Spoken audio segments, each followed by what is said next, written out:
खबरों की तफसील। महाराष्ट्र में असेंबली इंतखाबात जैसे जैसे करीब आ रहे हैं, लीडरों के पार्टी बदलने का सिलसिला भी जोर पकड़ रहा है। महाराष्ट्र कांग्रेस के लीडर डॉक्टर हर्षवर्धन पाटिल ने वज़ीर आला देवेंद्र फडणवीस की मौजूदगी में बीजेपी का दामन थाम लिया। इस मौके पर देवेंद्र फडणवीस ने कहा कि अभी और भी कई लीडर हैं जो कि बीजेपी में शामिल होने वाले हैं। वहीं बीजेपी का दामन थामने वाले हर्षवर्धन पाटिल ने कहा कि वज़ीर आज़म नरेंद्र मोदी से मुतासिर होकर उन्होंने ये फैसला किया। उन्होंने कहा कि जम्मू कश्मीर से आर्टिकल 370 हटाने और आवास स्कीम के तहत लोगों को घर दिए जाने जैसे मरकज के इक़दाम काबिले तारीफ है। कार्यकर्ता है उनको सबको साथ लेके मैंने भारतीय जनता पक्ष में प्रवेश किया है। प्रधानमंत्री जी मोदी साहब, राष्ट्रीय अध्यक्ष अमित शाह और महाराष्ट्र के लोकप्रिय मुख्यमंत्री देवेंद्र फडणवीस जी, चंद्रकांत दादा, इस सब नेतृत्व पर मैंने विश्वास व्यक्त करके आज मैं भाजपा में मैंने प्रवेश किया है।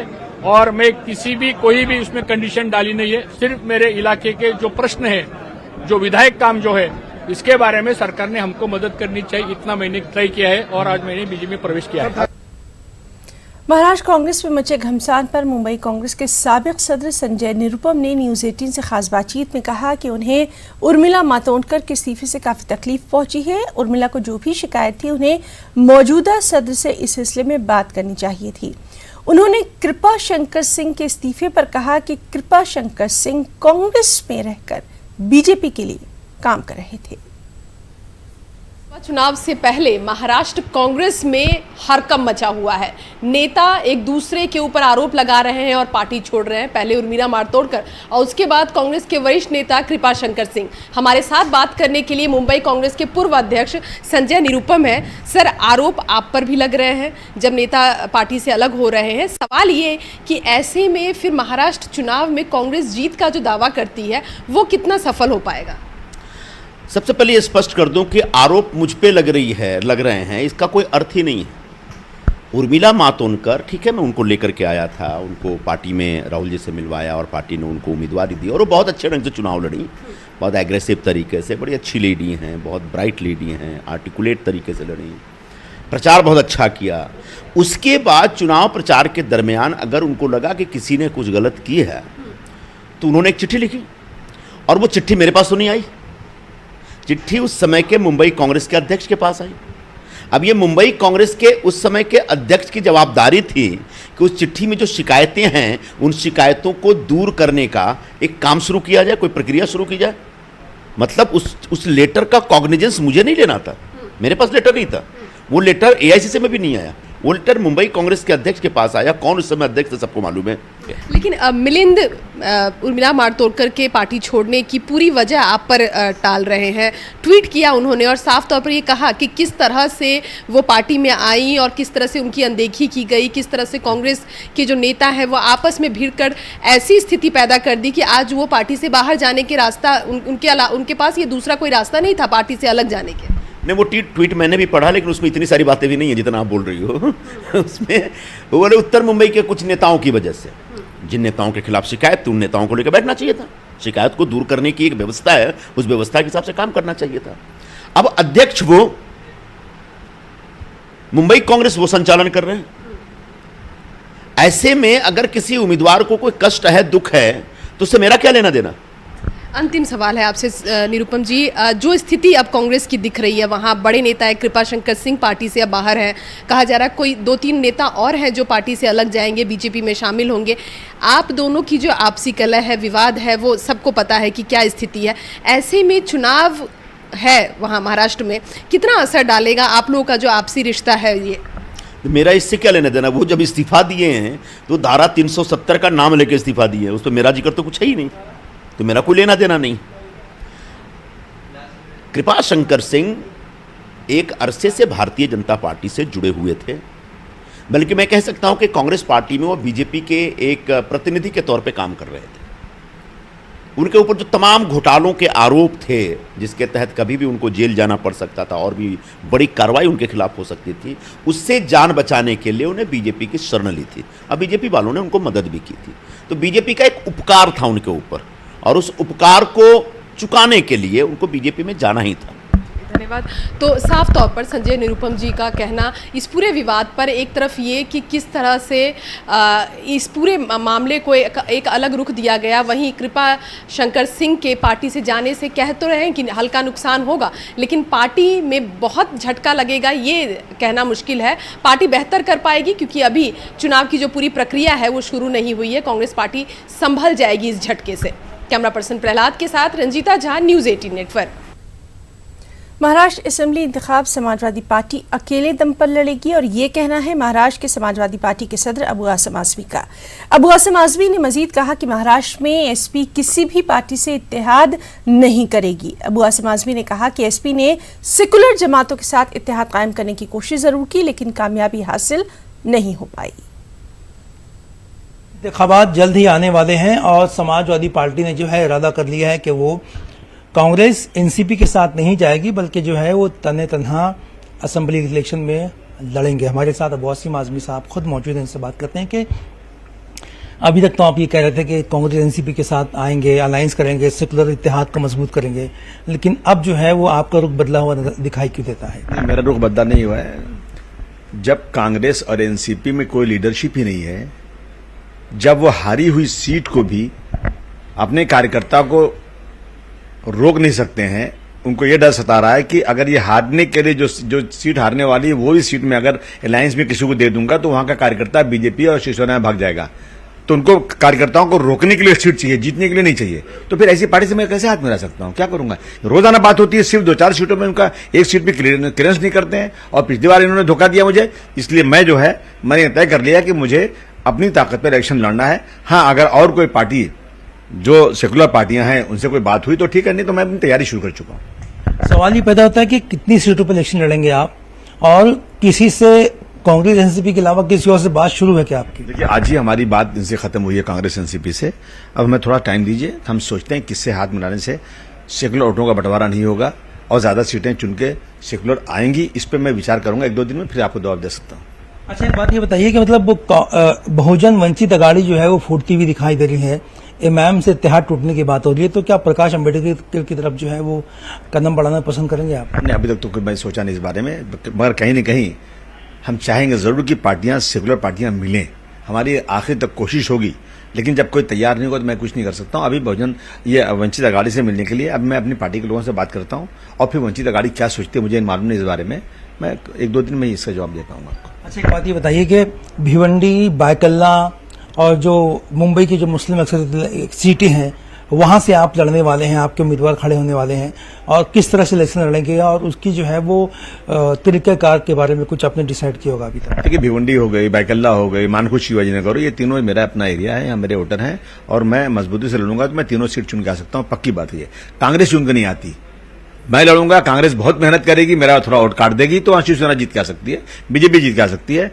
वहां अगर आके बहुत मेहनत कर दिया एमआईएम ने तो मेरा वोट थोड़ा काट देंगे। तो ये तीनों सीटें जो मैं जीत सकता हूं वो सीटें कांग्रेस को न तो एमआईएम को मिलती है न तो वंचित अघाड़ी को मिलती है तो मुझे मिलती है, या ये जोर से लड़ेंगे तो बीजेपी शिवसेना को मिल सकती है। नहीं, तो मैं भिवंडी जो जहां मैं जीत के आ चुका हूं, जहां मैं कांग्रेस से ज्यादा वोट मुझे मिल चुके हैं, जहां कांग्रेस आज सीटिंग नहीं है, अगर वो सीट भी मुझे मेरे खाते में नहीं आ सकती है, जो जहां आज मैं बाइकल्ला में जहां मैं चुन के आ सकता हूं, अगर वो सीट भी मुझे नहीं मिलती तो फायदा क्या अलायंस करके? किससे अलायंस? किस बात का अलायंस? कांग्रेस एनसीपी के साथ अलायंस की बातें हो रही थी, लेकिन अबू आसिम आज़मी ने साफ इनकार कर दिया है कि जिस तरह से कांग्रेस का रवैया है, एनसीपी का रवैया है, वो जो है वो सियासत में एक नई राह पेश होती दिखाई दे रही है। और अब अबू आसिम आज़मी साहब जो है वो खुद अकेले लड़े इलेक्शन लड़ने की बात कर रहे हैं।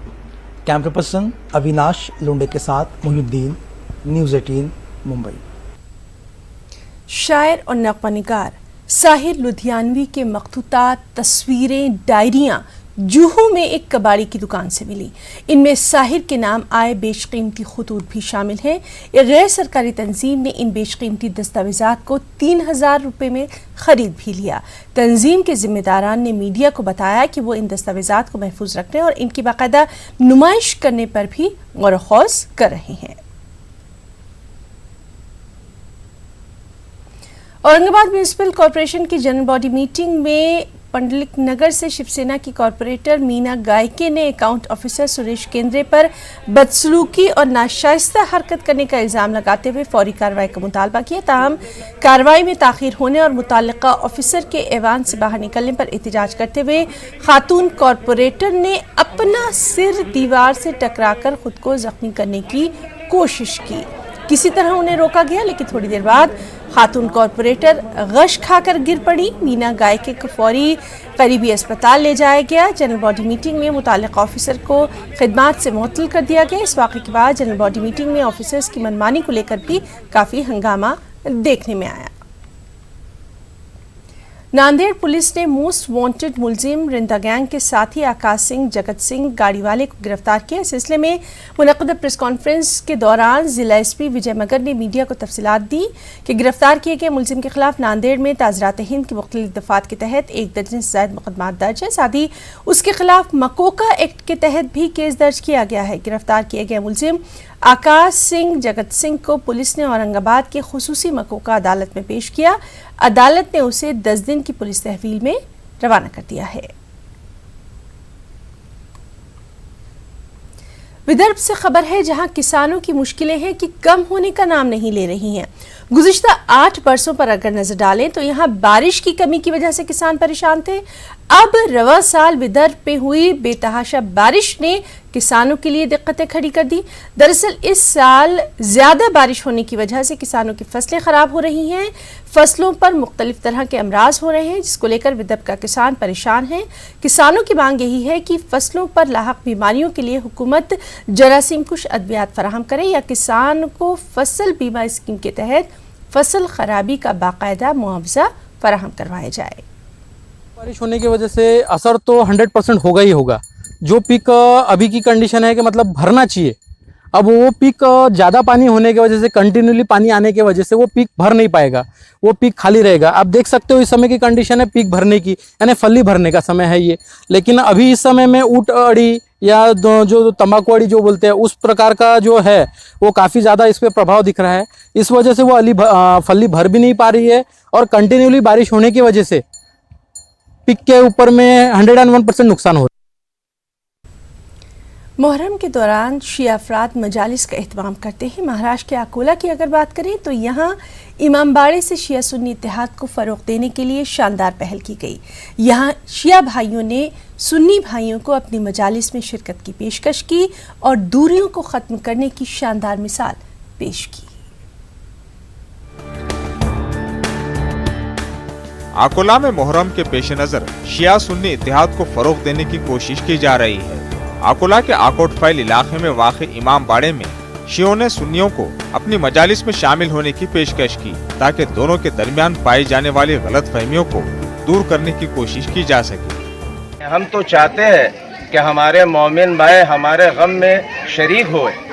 आज अल्लाह का शुक्र है, हमारे कुछ जवान सुन्नी भाई हमारे जो हमारे खून है, सुन्नी हमारी जान है, तो हम लोग उनको दावत देते हैं कि बराए मेहरबानी आप लोग चले आइए, कुछ सुनिए, क्योंकि कौले जनाब रसूल खुदा है, सुनो बच्चे की, सुनो जवा की, सुनो बुजुर्ग की, अच्छा लगे ले लो, बुरा लगे नजर।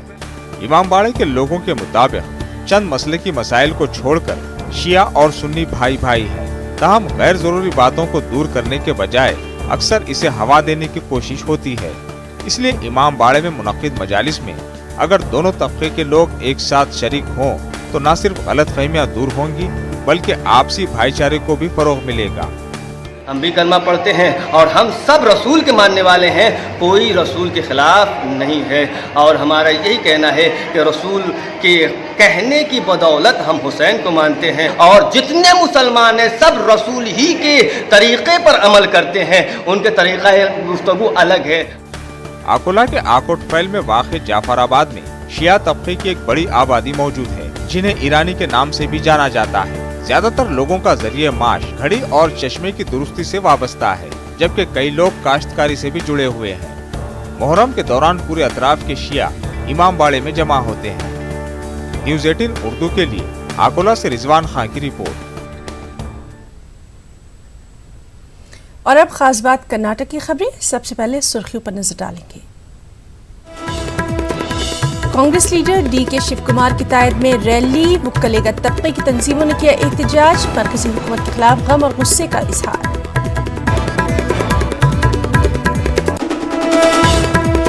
कर्नाटक पब्लिक सर्विस कमीशन में मुस्लिम नुमाइंदगी को किया गया नजरअंदाज, न्यूज 18 उर्दू की खास रिपोर्ट।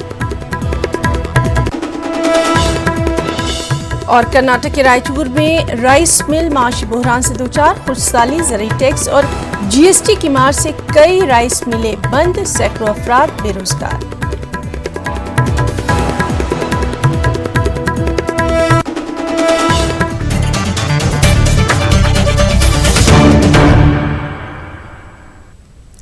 कांग्रेस के कदावर लीडर डीके शिव कुमार की गिरफ्तारी के खिलाफ बेंगलुरु में आज जबरदस्त एहतजाजी मुजाहरा देखने में आया। कलेगा तबके की तंजीमों ने अपनी ताकत का मुजाहरा करते हुए बड़ी एहतजाजी रैली निकाली। इस रैली को कांग्रेस ने भी तायद फराहम की। वाज़ेह रहे कि चंद दिन पहले डीके शिव कुमार को हवाला लेन देन के मामले में दिल्ली में इन्फोर्समेंट डायरेक्टरेट ने गिरफ्तार किया है। कांग्रेस के लीडर शिव कुमार का ताल्लुक वकलेगा तबके से है। उनकी गिरफ्तारी के बाद रियासत की सियासत में हलचल है। कांग्रेस और वकलेगा तंजीमों का इल्जाम है कि मरकजी हुकूमत जानबूझकर कांग्रेस के लीडरों को अपना निशाना बना रही है। ईडी और सीबीआई का गलत इस्तेमाल किया जा रहा है। बेंगलुरु के बिस्वनगौड़ी से फ्रीडम पार्क तक निकाली गई इस एहतजाजी रैली की वजह से शहर में कई घंटों तक ट्रैफिक भी मुतासर देखी गई। कर्नाटक के रायचूर जिले में अक्सर लोगों का ज़रिया माश धान की पैदावार और राइस मिल है, लेकिन गुज़िश्ता चंद बरसों से खुशहाली की वजह से कई राइस मिल बंद हो चुकी हैं। इससे एक तरफ जहां मिल मालिकान परेशान हैं, वहीं दूसरी जानिब सैकड़ों लोग बेरोजगार हो चुके हैं। चावल मिलों के बंद हो जाने से जिले में बड़े पैमाने पर माशी बहरान भी सामने आ रहा है। खास report.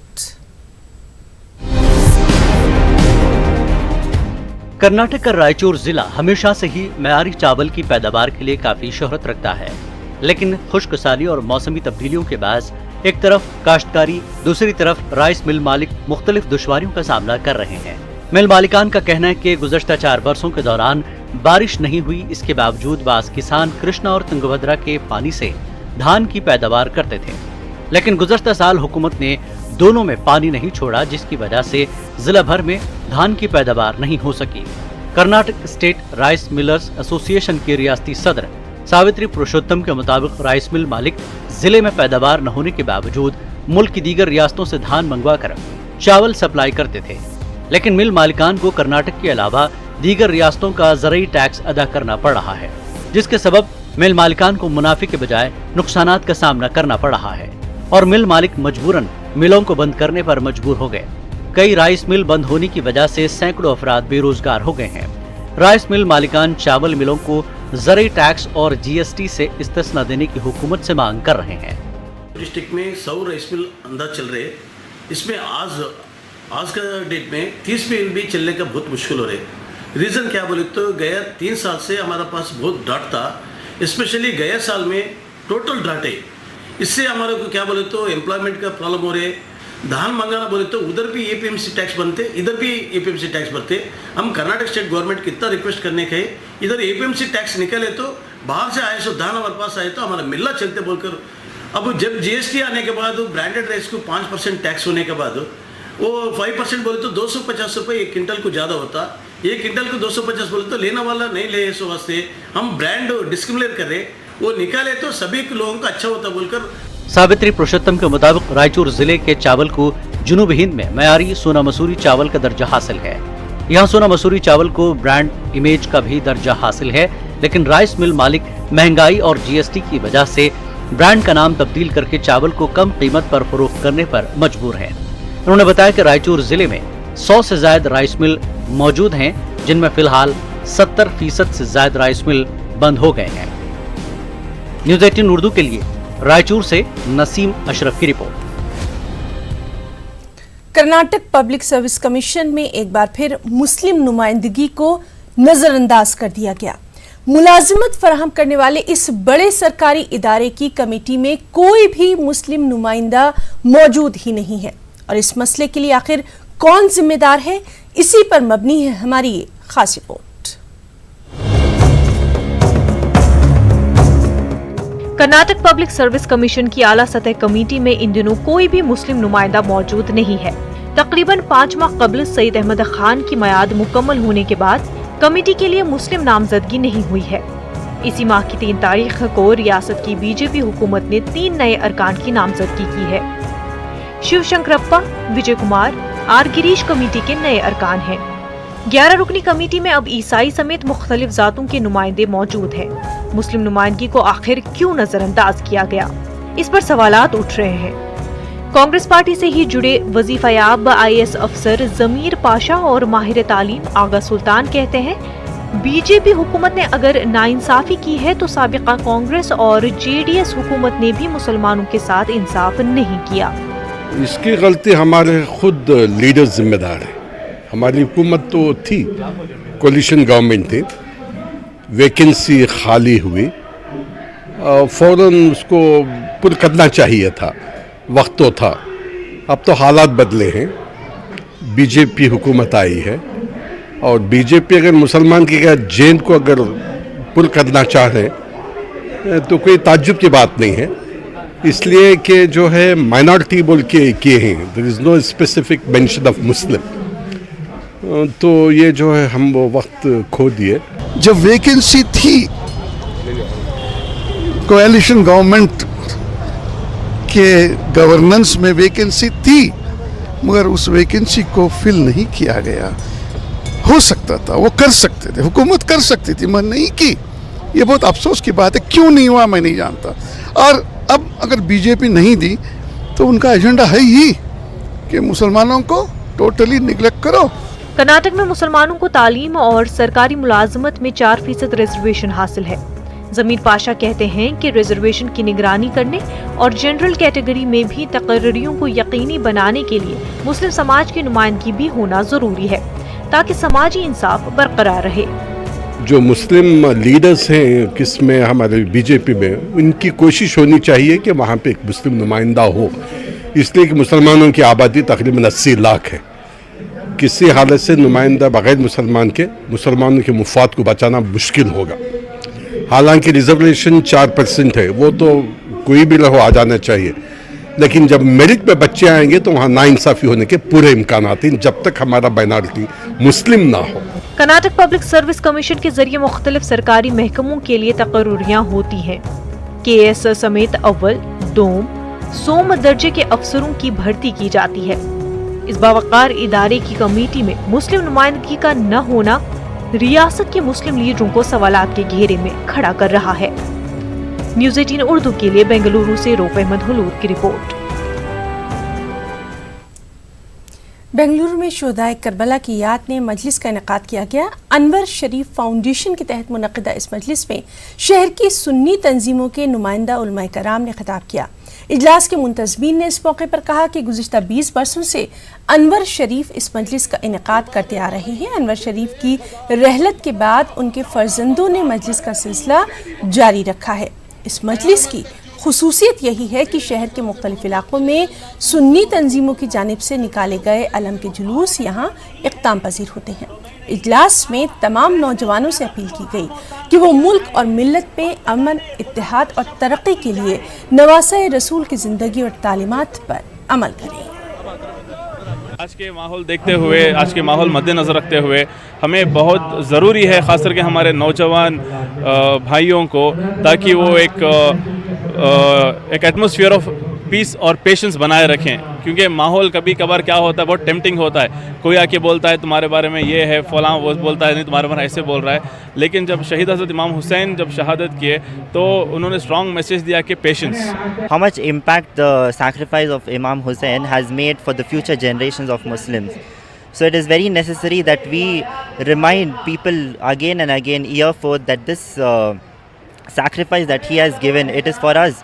It is for his future generation, what is to come, so that they learn from him, so that they are able to give sacrifices for their brothers today in this world and create an atmosphere of communal harmony. हम इमाम हुसैन अलैहिस्सलाम के ज़रिए से अनवर शरीफ foundation के ज़ेरे एहतमाम हम सारी दुनिया को बिलखुसूस बिरादरान वतन को, हमारे हिंदू भाई हो, मुस्लिम भाई हो, सिख भाई हो, क्रिश्चियन हो, सबको हम मोहब्बत का पैगाम देना चाहते हैं, अमन का पैगाम देना चाहते हैं कि हम मोहब्बत से रहें, एक होकर रहें, तभी हम तरक्की करेंगे, हमारा मुल्क तरक्की करेगा। यही हमारा पैगाम सारी दुनिया को है। इमाम आली मकाम रज़ियल्लाहु ताला अन्हु की याद में साल में एक मरतबा इस किस्म से लोग जो है प्रोग्राम का इनेकाद करके एक पैगाम देते हैं कि हम सच्चे इमाम हुसैन रज़ियल्लाहु ताला अन्हु के आशिक़ हैं। मुहर्रम एक ऐसा इत्तेहाद है जिसमें जो है हिंदू मुसलमान भाई सब मिलकर जो है मुहर्रम मनाते हैं। ये एक ही ऐसी मजालिस हैं जिसमें हिंदू मुसलमान सब मिलकर जो है मुहर्रम मनाते हैं। यानी ये मनाना चाहिए, क्योंकि जो है अल्लाह के रसूल ने फरमाया, देखो मैं जा रहा हूँ दो वज़नी चीज़ें छोड़कर, एक कुरान, दूसरे मेरे घर वाले। अगर सारे मुसलमान मेरे नबी पाक मोहम्मद मुस्तफ़ा सल्लल्लाहु अलैहि वसल्लम की इस हदीस पर आ जाएं तो सारे दुनिया के मुसलमान एक प्लेटफार्म पर आ जाएं। एक प्लेटफार्म में आने के वास्ते मुहर्रम होता है, तो इसमें हम अनवर शरीफ साहब के हर साल भी आते हैं और अल्हम्दुलिल्लाह हमारे आलम की और यहाँ पर बहुत ही इज़्ज़त होती है और यहाँ पे बहुत मजबा भी जमता है और हम हर साल यहाँ पे आते हैं। बुलेटिन में इतना ही। आदाब।